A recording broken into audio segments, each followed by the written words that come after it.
जय हिंद दोस्तों। आपका स्वागत है आपके अपने YouTube channel career with teaching पर। दोस्तों उम्मीद करता हूँ कि आप सभी लोग अच्छे होंगे और स्वस्थ होंगे, मस्त होंगे और दोस्तों अपनी अच्छी तरीक़ा से तैयारी कर रहे होंगे। जो भी दोस्त इस चैनल पर पहली बार हो उस चैनल को सब्सक्राइब करें, जिससे कि हमारी आने वाली न्यू वीडियो का नोटिफिकेशन उसको सबसे पहले मिले। दोस्तों वीडियो को देखने के लिए शुरू से अंत तक बने रहें। दोस्तों अगर वीडियो आपको अच्छी लगी तो वीडियो को लाइक करें एंड शेयर भी करें। दोस्तों आज हम इस वीडियो में पढ़ने वाले हैं सैयद वंश। क्या पढ़ने वाले हैं दोस्तों? सैयद वंश। सैयद वंश से पहले दोस्तों मैं आपको बता देता हूँ। सबसे पहले मैंने दिल्ली सल्तनत काल की आपको ट्रिक बताई थी कि गुलाब खिले तुम शायद लो। तो दोस्तों इसमें ये जी दोस्तों इसमें जी है। जी से जो वंश था वो गुलाम वंश था। और दोस्तों के से खिलजी वंश था। और दोस्तों टी से तुगलक वंश था।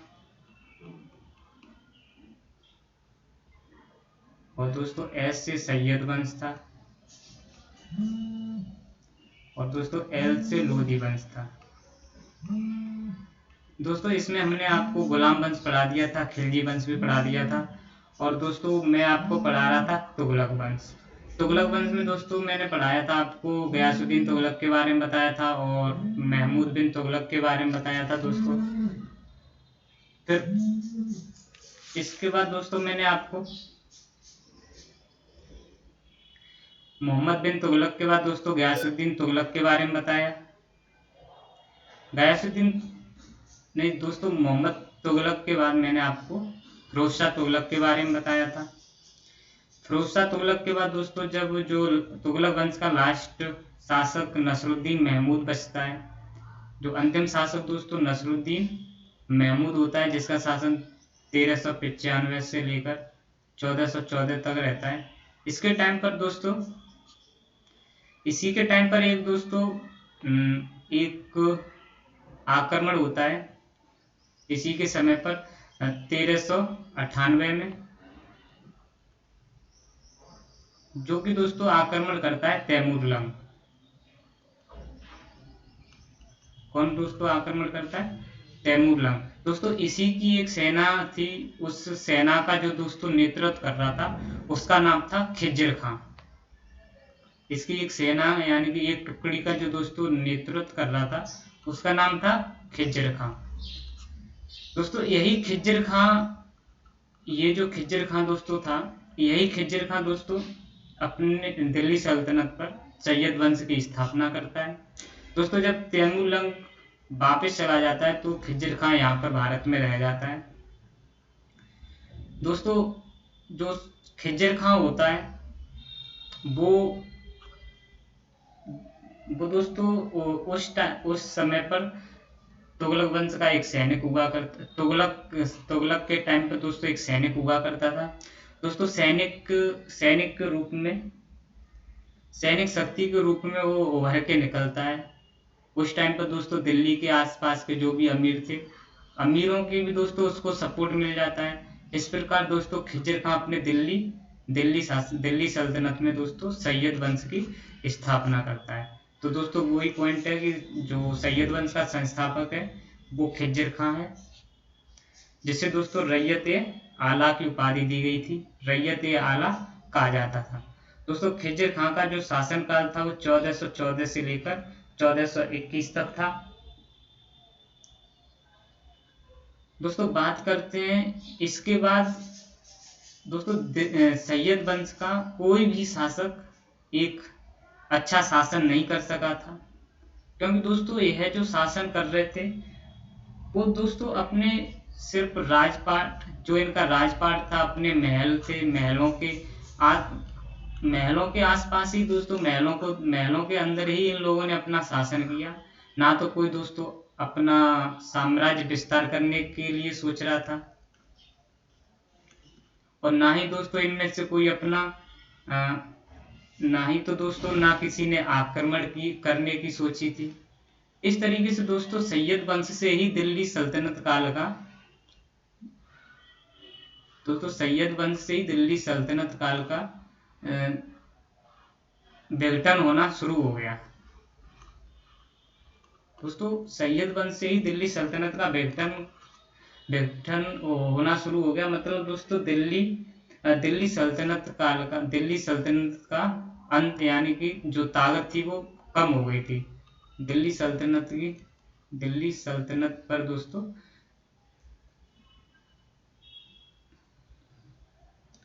दिल्ली सल्तनत की ताकत कम हो गई दोस्तों। इसके बाद जो ना तो कोई दोस्तों अपना दिल्ली का क्षेत्रफल बढ़ा सका, दिल्ली का क्षेत्रफल और यहाँ से घटता हुआ दोस्तों चलने लगा। इस तरीके से दोस्तों जब एक टाइम वो आ जाता था कि सैयद वंश का एक शासक होता है वो कि दिल्ली को छोड़कर ही भाग जाता है, वो मैं दोस्तों आपको बताऊंगा आगे। दोस्तों एक शासक रहा था मुबारक शाह का शासन 1421 से लेकर 1434 तक रहा था।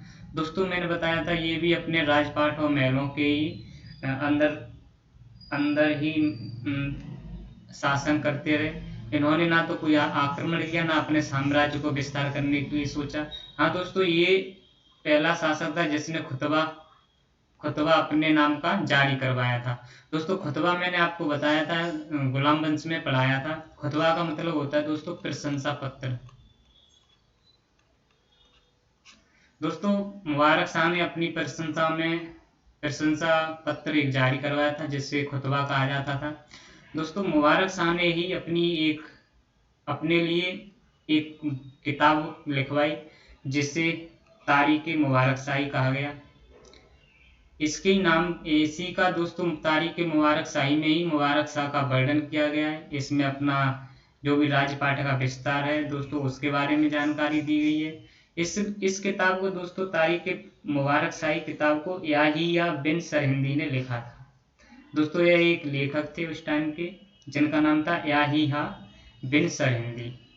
दोस्तों मुबारक शाह के बाद जो शासक आता है मोहम्मद शाह, जो कि दोस्तों 1434 से लेकर 45 तक अपना शासन करता है। ये भी अपना शासन सिर्फ अपने महल के आसपास के क्षेत्र तक ही करते रहे। इन्होंने ना तो साम्राज्य विस्तार करने की सोची, ना ही दोस्तों इन्होंने कोई आक्रमण किया, कुछ नहीं किया। इसलिए दोस्तों इसके बाद जो अंतिम जो शासक होता है वो आलम शाह होता है। दोस्तों आलम शाह के टाइम पर तो दिल्ली पर बहुत कम क्षेत्र दिल्ली का हो गया था और ना ही कोई इस पर कोई दोस्तों अच्छी ताकत, ना तो कोई शक्ति रही थी। इस तरीके से दोस्तों आलम शाह ने 1445 से 1451 तक इसका शासन रहा था। दोस्तों यह दोस्तों दिल्ली को ही छोड़कर भाग गया था। दोस्तों जब दिल्ली सल्तनत का दोस्तों पर कोई शक्ति अच्छी नहीं थी उस टाइम पर, दोस्तों आलम शाह क्या करता है कि दिल्ली को छोड़कर बदायूं चला गया। यह दोस्तों दिल्ली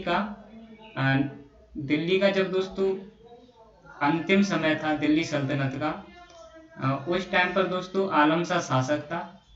वह दोस्तों दिल्ली का शासक था जो कि दिल्ली को छोड़कर बदायूं चला जाता है। दोस्तों जब खाली हो जाती है दिल्ली, दोस्तों जब दिल्ली पर कोई शासक नहीं होता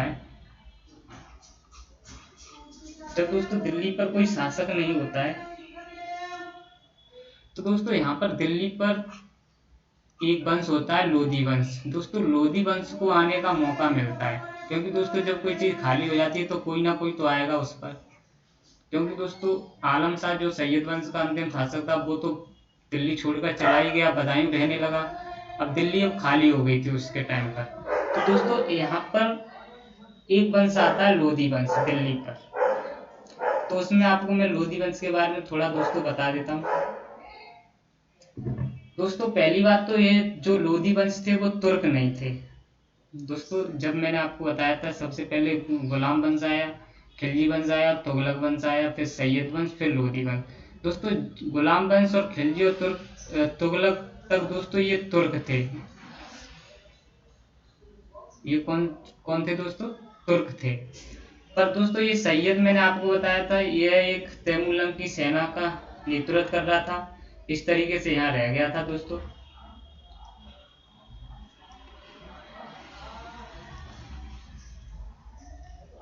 दोस्तों यह लोधी वंश वाले कौन नहीं थे? तुर्क नहीं थे। यह दोस्तों जो लोधी वंश वाले थे वह वो अफगानी वंश वाले थे, अफगान से आए थे। यानी कि दोस्तों ये मध्य एशिया की तरफ से ये दोस्तों आए थे, जिन्हें दोस्तों अफगानी कहा जाता था। क्या कहा जाता था इन्हें दोस्तों? अफगानी कहा जाता था। दोस्तों अफगानी ये जब कब आए थे वो मैं आपको बता देता हूँ। दोस्तों जब दोस्तों बलवन शासक था, जब दोस्तों मैंने आपको बताया था इल्तुतमिश का जो वफादार था बलवन, दोस्तों बलवन ने एक नीति अपनाई थी जिसे रक्त नीति कहा गया था। दोस्तों लोहर रक्त की नीति जो दोस्तों इसने मेवातियों के खिलाफ अपनाई थी। तो मेवातियों के खिलाफ ही दोस्तों इसने 3000 अपने सैनिक बुलाए थे। 3000 जब सैनिक दोस्तों आते हैं तो इन 3000 सैनिकों ने दोस्तों ये मेवाती जो दिल्ली के क्षेत्र के आसपास चोरी करते थे, लूट डकैती करते थे, इनको जो कि दोस्तों मेवाती ये जंगलों में रहते थे, तो इन सभी को दोस्तों तलवारों से मार दिया गया था। इसलिए वहां पर बहुत दोस्तों मेवातियों के बच्चे और पत्नी वगैरह किसी को नहीं छोड़ा था। बलवन ने दोस्तों सबको मरवा दिया गया था अफगानों के द्वारा। इसलिए दोस्तों यह लोहर रक्ती नीति कहा गया था। उस टाइम पर दोस्तों जो 3000 ये अफगानी आए थे भारत में, उस टाइम पर दोस्तों इनका कोई ना कोई तो नेतृत्व करेगा, कोई ना कोई मेन लीडर होगा। तो दोस्तों जो नेतृत्व कर रहा था, जो लीडर था, वो बहरम खां था। कौन था दोस्तों? बहरम खां। तो इस बहरम खां का जो बेटा था दोस्तों, बेटा था मलिक काला। कौन बेटा था दोस्तों? मलिक काला। और इस मलिक काला का जो बेटा था दोस्तों वो था बल्लू। बल्लू को ही बहलोल कहा जाता था। यानी कि बल्लू जो आपका था यह बहलोल लोधी के नाम से ही जाना जाता था। तो दोस्तों जब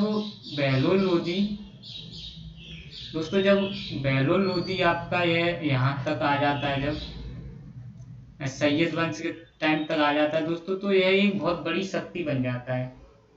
कौन बन जाता है दोस्तों? एक बहुत बड़ी शक्ति।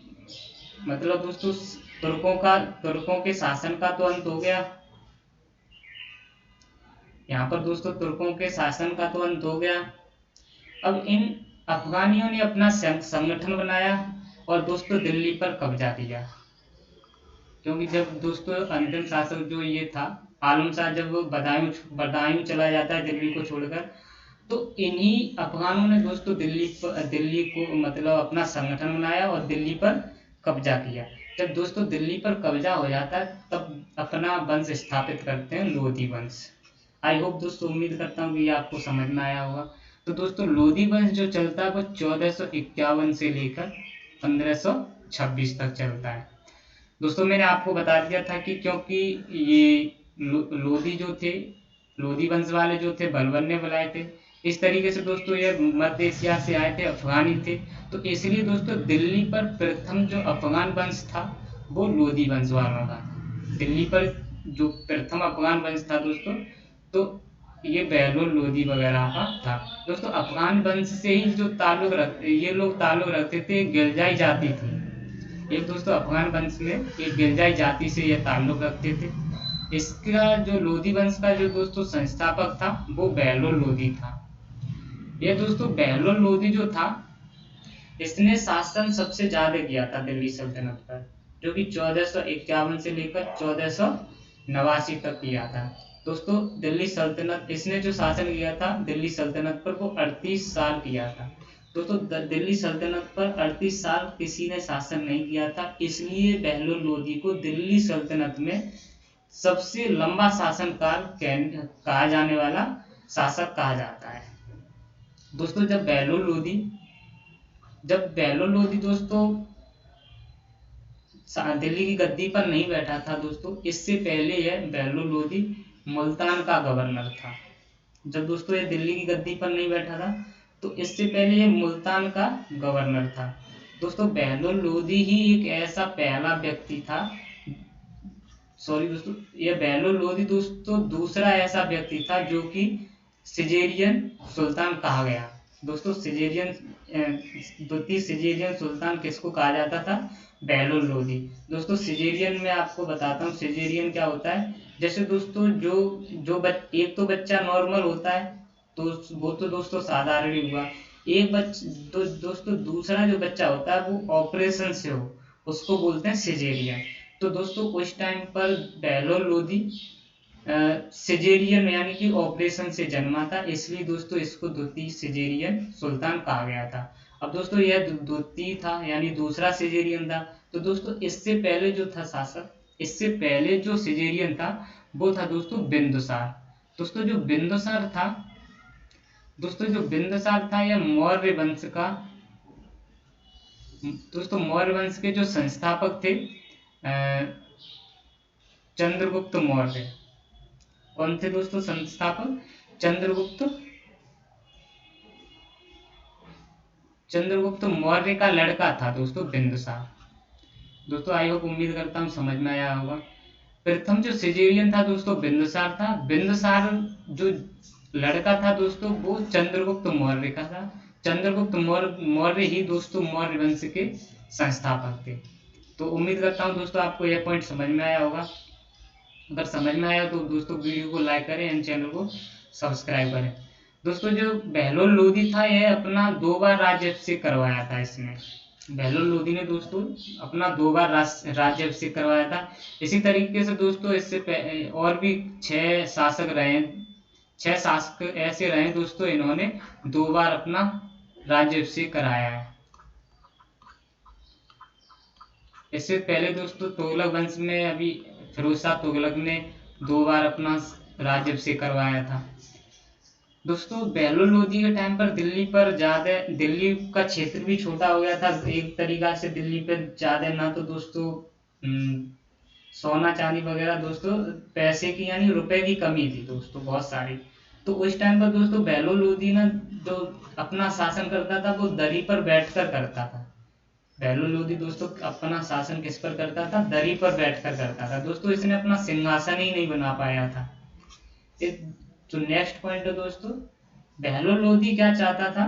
बहलोल लोदी चाहता था दोस्तों इसका यानी कि इसका जो बड़ा बेटा था बारबाग शाह, कि बारबाग शाह गद्दी पर बैठे, यानी कि दिल्ली की गद्दी पर दोस्तों बारबाग शाह बैठे जब बहलोल लोदी की मृत्यु हो तो दोस्तों बहलोल लोदी खुद चाहता था कि मेरे बाद जो इस दिल्ली की गद्दी पर जो बैठे वो मेरा बड़ा बेटा बारबाग शाह गद्दी पर बैठे। दोस्तों नेक्स्ट बात करते हैं जो किस किस शासक ने 2 बार राज्याभिषेक कराया था। दोस्तों मैंने आपको बताया था 6 शासकों का 2 बार राज्याभिषेक हुआ था। तो जो दोस्तों पहला था वो औरंगजेब था, जो कि दोस्तों हम मुगल काल में पढ़ेंगे। और दोस्तों ये बहलोल जो कि ये खुद अभी पढ़ ही रहे दोस्तों। इससे पहले दोस्तों FST रहा था, फिरोज शाह तुगलक रहा था, जिसने 2 बार राज्याभिषेक कराया। और दोस्तों यह शेर शाह सूरी। दोस्तों हम जब द्वितीय अफगान वंश के बारे में पढ़ेंगे, क्योंकि ये पहला अफगान वंश शासक में आया था। और मुगल काल के टाइम पर दोस्तों द्वितीय अफगान वंश स्टार्ट होगा, उसका जो दोस्तों शासक होगा वो शेर शाह सूरी होगा। तो दोस्तों यह भी अपना 2 बार राज्याभिषेक करवाता है। और दोस्तों यह दूसरी बात दोस्तों इब्राहिम लोदी भी अपना राज्याभिषेक करवाता है। और दोस्तों इसके बाद छत्रपति शिवाजी महाराज भी 2 बार अपना राज्याभिषेक कराते हैं। दोस्तों नेक्स्ट पॉइंट है दोस्तों, जब बहलोल लोदी ने जौनपुर जाकर वहां के शासक हुसैन शाह सरकी को हराकर अपने बेटे को बारबाग को वहां का गवर्नर बनाया। दोस्तों मैंने आपको बताया था कि जब दोस्तों नसरुद्दीन महमूद जो कि तुगलक वंश का अंतिम शासक था, नसरुद्दीन महमूद जब तुगलक वंश का दोस्तों अंतिम जब शासक था, इसी के टाइम पर एक दोस्तों शासक था ख्वाजा खां। ख्वाजा खां एक शासक था जिसको मलिक सरवर भी कहा जाता था, मलिक सरवर के नाम से जाना जाता था दोस्तों। इसने जौना खां पर दोस्तों सरकी वंश की स्थापना की थी। नसरुद्दीन महमूद के टाइम पर जो कि तुगलक वंश चल रहा था दोस्तों, उस टाइम पर इसने जौनपुर में सरकी वंश की स्थापना की थी दोस्तों। तो इसी सरकी वंश का एक शासक था हुसैन हुसैन शाह सरकी। दोस्तों जब बहलो लोदी और ये बहलो लोदी ये दोस्तों जब बंगाल की तरफ बिहार की तरफ जब ये आक्रमण करने जाते थे, उधर जाते थे, तो दोस्तों जौनपुर इनको बहुत डिस्टर्ब करता था। जब जौनपुर दोस्तों डिस्टर्ब करता था तो यहाँ के राजा हुसैन, यहाँ के जो शासक थे हुसैन शाह सरकी को दोस्तों इसने हरा दिया था बहलोल लोदी ने। दोस्तों जब बहलोल लोदी हुसैन शाह सरकी को हरा देता है तो इसके साथ एक इसका लड़का होता है, बड़ा बेटा, जिसका नाम होता है बारबाग। दोस्तों इस बारबाग को यह क्या करता है कि जौनपुर की गद्दी पर बैठा देता है और वहां का गवर्नर इसको घोषित कर देता है। दोस्तों जब बारबाग दोस्तों जौनपुर का गवर्नर बन जाता है तो यहाँ पर दोस्तों इसका जो छोटा बेटा होता है बहलोल लोदी का, तो बहलोल लोदी को दोस्तों दिल्ली का शासक बना दिया जाता है, दिल्ली के आसपास का शासक बना दिया जाता है। तो दोस्तों इसका छोटा बेटा होता है बहलोल लोदी का, उसका नाम है सिकंदर लोदी। दोस्तों सिकंदर लोदी का जो शासन होता है वो 1489 से लेकर 1517 तक 1489 से लेकर 1517 तक होता है इसका शासन। दोस्तों सिकंदर लोदी होता है वो बल्लू का छोटा पुत्र होता है। दोस्तों बल्लू कौन था? बहलोल लोदी। बल्लू कौन होता है दोस्तों? बहलोल लोदी। दोस्तों सिकंदर लोदी ने 1504 में आगरा बसाया था। दोस्तों आगरा में इसने क्या किया था? आगरा में जैसे कि इसने दोस्तों आगरा में कुछ इमारतें बनवाई, कुछ दोस्तों इसने शासन अच्छे लागू कराए और दोस्तों वहाँ की जो नीतियां थी उनको सही कराया। इस तरीके से दोस्तों कहा जाता है कि 1504 में आगरा को इसने बसाया था। और दोस्तों इसने सिकंदर लोदी ने 1505 में कुतुब मीनार की मरम्मत भी कराई। दोस्तों 1505 में क्या हुआ था कि आगरा में दोस्तों जो कुतुब मीनार है दोस्तों, तो 1505 में आ जाता है भूकंप। 1505 में दोस्तों क्या आ जाता है? भूकंप। तो भूकंप में ये कुतुब मीनार की दोस्तों कुछ टूट फाट हो जाती है, जिसकी मरम्मत दोस्तों सिकंदर लोदी कराता है। कौन कराता है? सिकंदर लोदी कराता है। इसके बाद दोस्तों 1506 में क्या करता है? ये आगरा राजधानी बनाई इसने। जो सिकंदर लोदी ने 1506 में दोस्तों दिल्ली से हटकर 1506 में इसने आगरा को राजधानी बनाया। इसी पर यहाँ पर दोस्तों इसने अपना जो भी कार्य था दोस्तों सब कुछ यहाँ से अब स्टार्ट करता था। दोस्तों इसी प्रकार इसने सिकंदर लोदी ने मुहर्रम पर ताजिया निकालना बंद कर दिया। दोस्तों मुस्लिम समुदाय में आप जानते होंगे कि जो लोग होते हैं पीठ पर अपने चाबुकों से चाबुक मारते हैं दोस्तों, तो वो चीज इसने बंद करा दी थी। मुहर्रम पर ताजिया निकालना इसने बंद करवा दिया था। दोस्तों इसने हिंदुओं में भी गंगा यमुना स्नान पर रोक लगा दी थी। कोई भी हिंदू समुदाय में कोई भी ना गंगा स्नान करेगा ना ही यमुना स्नान करेगा। इसी प्रकार दोस्तों इसने मथुरा में दोस्तों ज्वालामुखी का मंदिर तोड़वा दिया था। दोस्तों कहा जाता है इतिहासकारों के अनुसार कि इसने जब मंदिर तोड़वाया था तो इस मंदिर की जो मूर्तियां थी, मूर्तियों के जो टुकड़े थे दोस्तों, इन टुकड़ों को कसाईयों को दे दिया था और वो कसाई इससे मांस को मापते थे। दोस्तों नेक्स्ट इसने सिकंदर लोदी ने क्या किया था?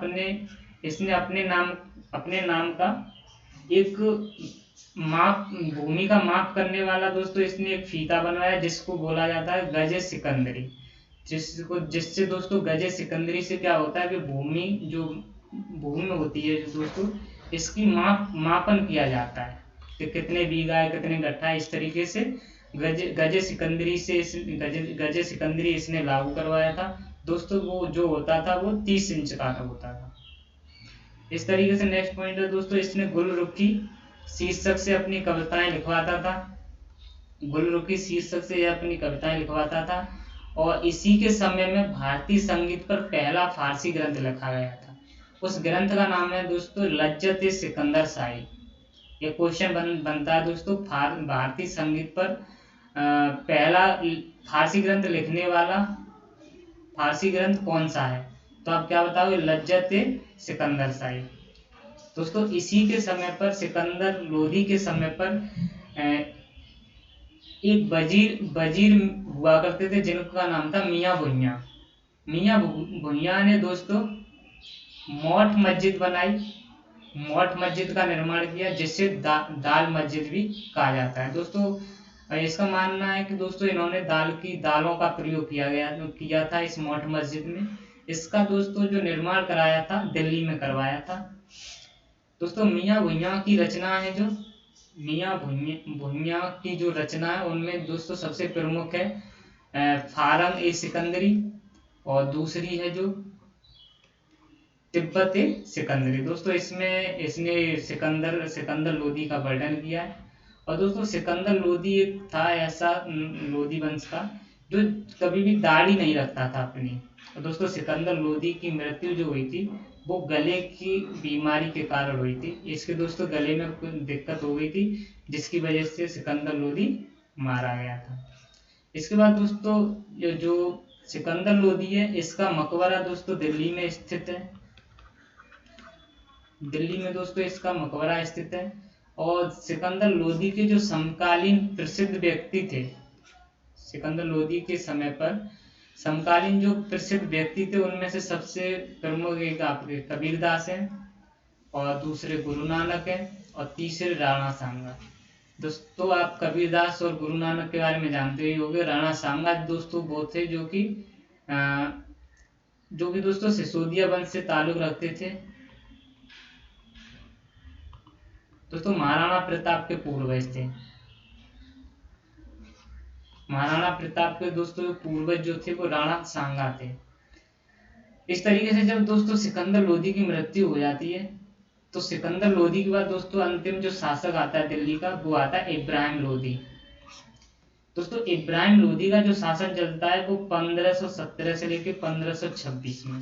दोस्तों 1526 में ही बाबर भारत में एंटर होता है, जिसमें पानीपत का युद्ध होता है। दोस्तों इस युद्ध में इब्राहिम लोदी हार जाते हैं। तो इसी तरीके से दोस्तों जो दिल्ली सल्तनत का अंतिम शासक जो था वो इब्राहिम लोदी था। दोस्तों दिल्ली सल्तनत का अंतिम शासक कौन था? इब्राहिम लोदी। दोस्तों इब्राहिम लोदी ने ही 1518 में खतौली का युद्ध किया था, जो कि दोस्तों राणा सांगा के साथ हुआ था। तो दोस्तों खतौली का युद्ध जो हुआ था वो राणा सांगा और इब्राहिम लोदी के बीच में हुआ था।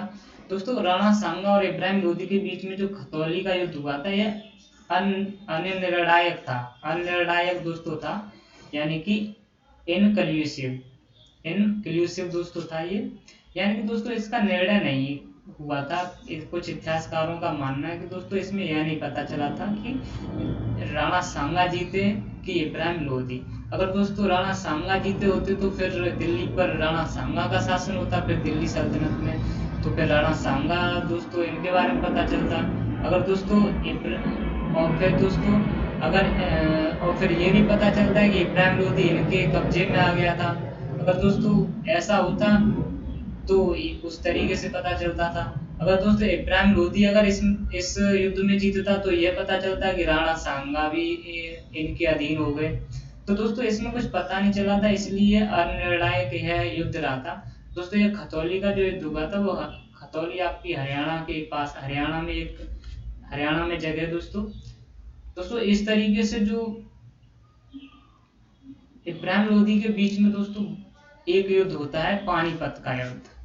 दोस्तों पानीपत का जो युद्ध होता है ये 21 अप्रैल 1526 में होता है दोस्तों। और दोस्तों यह पानीपत का जो युद्ध था यही दिल्ली सल्तनत का अंतिम कारण था, यानी दोस्तों इसके बाद दिल्ली सल्तनत का अंत ही हो गया था। यानी दिल्ली सल्तनत का जो दोस्तों अंत का जो कारण बना था वो पानीपत का युद्ध आपका बना, जो कि 21 अप्रैल 1526 में हुआ था। दोस्तों इब्राहिम लोदी और बाबर के बीच में पानीपत का युद्ध होता है। और दोस्तों इसमें जो बाबर है, बाबर विजयी होता है। इसमें दोस्तों बाबर की विजय हो जाती है। दोस्तों बाबर को जो जिसने बुलाया था वो दौलत खान लोदी थे। दोस्तों दौलत खान लोदी ने आमंत्रित किया था कि बाबर यहाँ पर आओ और इब्राहिम लोदी को हराओ, जिसके बाद हम यानी कि दौलत खान लोदी दिल्ली की गद्दी पर बैठे। पर लेकिन दोस्तों ऐसा हुआ नहीं। जब बाबर बाबर आता है तो बाबर विजय होता है, तो बाबर फिर अपना मुगल साम्राज्य स्थापित कर देता है यहाँ पर। दोस्तों इसके बाद क्या होता है, इसी युद्ध से दिल्ली सल्तनत का अंत हुआ। पानीपत का जो प्रथम युद्ध हुआ था दोस्तों, इस युद्ध के बाद दिल्ली सल्तनत का अंत हुआ था। इसके बाद दोस्तों भारत में मुगल साम्राज्य की स्थापना होती है।